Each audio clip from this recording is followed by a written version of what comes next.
There are paper airplanes, and then there are John Collins's paper airplanes. Marvels that return to sender, sideways and somersaulting. A plane that seems to fly like a bat. And one that soars and soars. I'm John Collins, the paper airplane guy.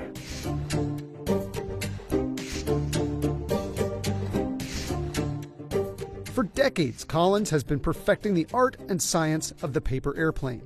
I just love figuring out how things fly. There's a number of things you can watch fly when you're a kid, insects to birds to full-size planes, and they all fly using slightly different mechanisms, and that was just endlessly fascinating for me. And the idea that you could fold a flying machine from this really modest resource, a piece of paper. People are throwing it away by the tons. You could grab a piece and reuse that and make a flying machine out of it. After going about as far as I could go folding planes, I decided I needed to study this other field, this art called origami.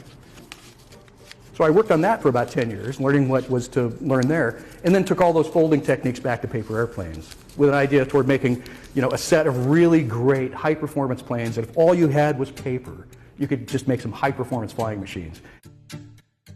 Collins makes one of the most high-performance paper airplanes. 6 years ago, he set a new world record for distance by designing and folding this astounding long-distance glider. It was thrown by quarterback Joe Ayoub. There it is. There it is. We are all over that one. That's going to do it. Get up there, get up there, get up there, get up there, get up there!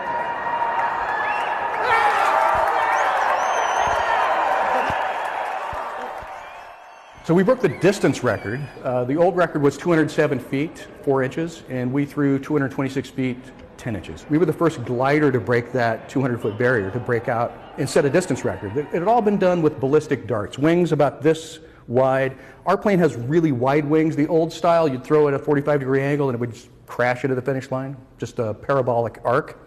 My plane takes 9 seconds to do that. And so it's a real difference in approach.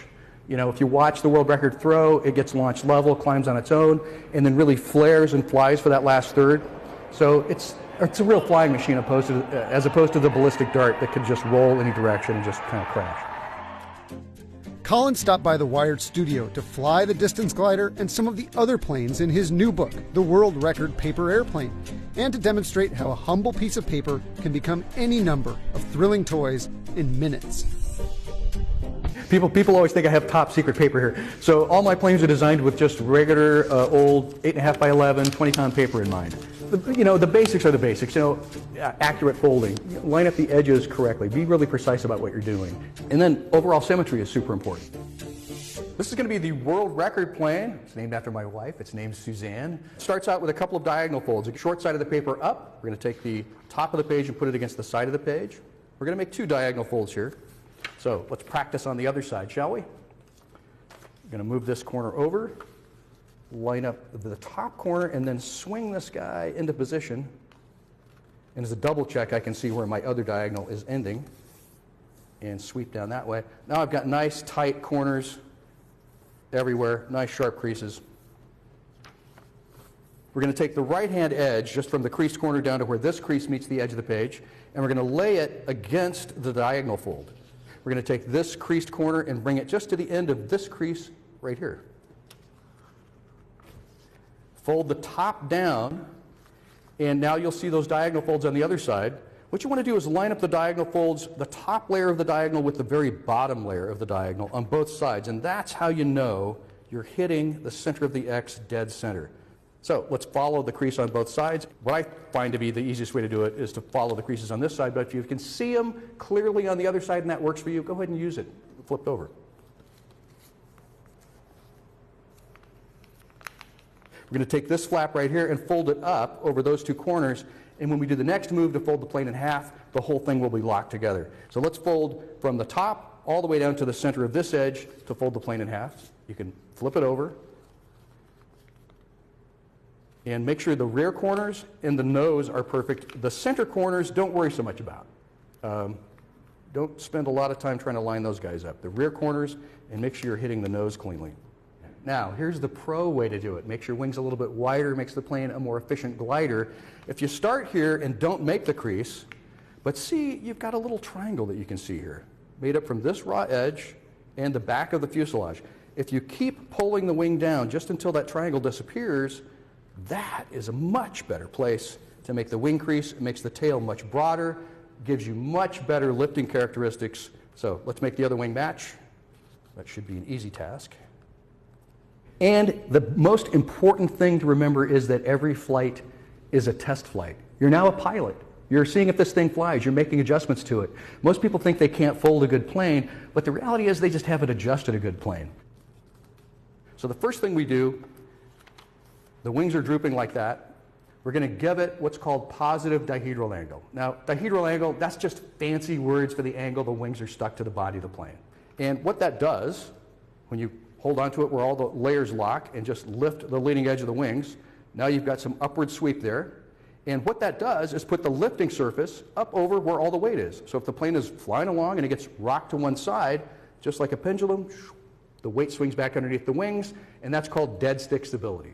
The other thing we're going to do, aside from positive dihedral angle, is give the rear corners just a little upward bend. Not a lot. And don't make a crease, just make a bend. You can always undo the bend, flatten it out, or add a little bit more.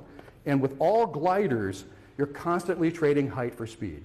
What do I mean by that? So if the center of gravity and the center of lift were perfectly lined up, your plane would fly nice and straight, and drag would constantly be slowing it down until it just fell out of the sky. A stall is caused by too slow of an airspeed or too high an angle of attack. That's where the wings are tilted up with regard to the direction of airflow. So if you have a plane that's flying straight and level and it's perfectly balanced, eventually drag will slow it till it falls out of the sky. So how do you fix that with a glider? With a powered plane, you just hit the gas, right? Super simple. With a glider, what you need to do is engineer in the center of gravity a little bit in front of the center of lift. The center of gravity is the center of spin. You can find that on any paper airplane simply by spinning it. You can see right where the center of gravity is on that plane. It's right here. You just watched it spin. The center of spin is the center of gravity. We've got all this lifting surface behind the center of gravity. So now, the plane is going to fly along. The lift is back here. It pitches the nose downward as the plane's going forward. What does that do? That allows me to gain speed. The plane is being slowed. Now I'm pointing the nose at the ground, gaining speed, which is good, but now I keep gaining speed at 9.8 meters per second. It's going to crash into the ground really hard. So I bend in some up elevator back here, and the air goes down. The top of the wing hits that bend, gets kicked up, which pushes the tail down, which lifts the nose, and voila, now the nose is level again. So enough up elevator so at the right speed, the plane noses up enough to just achieve horizontal stability. That's the whole trick with any glider. You're constantly balancing that center of gravity, center of lift, and a little bit of up elevator to get that perfect flight. But not all of Colin's planes are about distance. Some, like his boomerang models, are fun in smaller spaces, thanks to some interesting aerodynamics. The boomerang plane, this one is great because it'll circle either direction and it loops. The basic trick with this one is that the center of gravity is very, very close to the center of lift. So all I need to do is add just a tiny bit of up elevator here. And the other thing has to do with something we talked about before, which is dihedral angle. Now, most good planes have positive dihedral, which gets the plane to rock back to neutral. But the boomerang plane, the wings are drooping. So if I throw it leaned over, it does not self-correct. It stays leaned over. Then you have to imagine what a climb is going to look like leaned over. It's going to look like a circle that way, or a circle that way, or a loop. It's all the same trick. And then boomerang 2. So this plane is made to fly out, flip over, and fly back upside down. It accomplishes that because it's really a failure of a paper airplane. I was trying to do landing gears on the Boomerang 1, and that's these guys here, and that puts too many layers toward the rear. So this is extremely tail heavy, and it does that crazy tip stall out there. So flying out, positive dihedral on the way out. After the stall, positive dihedral angle on the way back. And then it's, toying again with all the adjusting. I'm bending the leading edge down a little bit, so when it's upside down, I'm getting a little scoop up to help the nose come back. And then I've got a little bit of up elevator here to help magnify that crazy tip stall out there. So it's this dance between what you do at the front and the back to get it to fly perfectly both ways.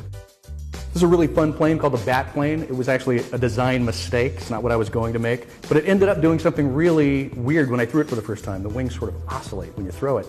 So what's actually happening is the plane is going through a rapid series of stalls. It's a little bit tail heavy, and I've got too much up elevator here. So it flies and stalls, and as the body is flexible, the wings flex upward at the top of the stall, no more pressure, the wings relax, and then it flies and stalls. Boy, I wish I could tell you the secret sauce to coming up with a new great paper airplane. And I have a couple of approaches, and sometimes they overlap and sometimes they don't. Sometimes it's a design approach, like I want to do a plane that has landing gear, or I want to do a plane that has a tunnel in the nose, or one that has a small wing in front.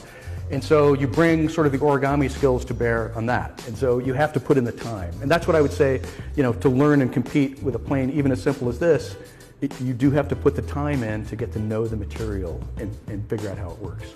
Obviously, when it does exactly what you want, it's really kind of a cool feeling that you've made this really great flying machine out of just minimal materials. And it really doesn't matter if you don't get it back in some cases. It's the joy of that flight. Yeah, I'm a kid at heart. I am a 4-year-old or 5-year-old once again watching their plane just fly out of sight and having a moment. It's pretty fun.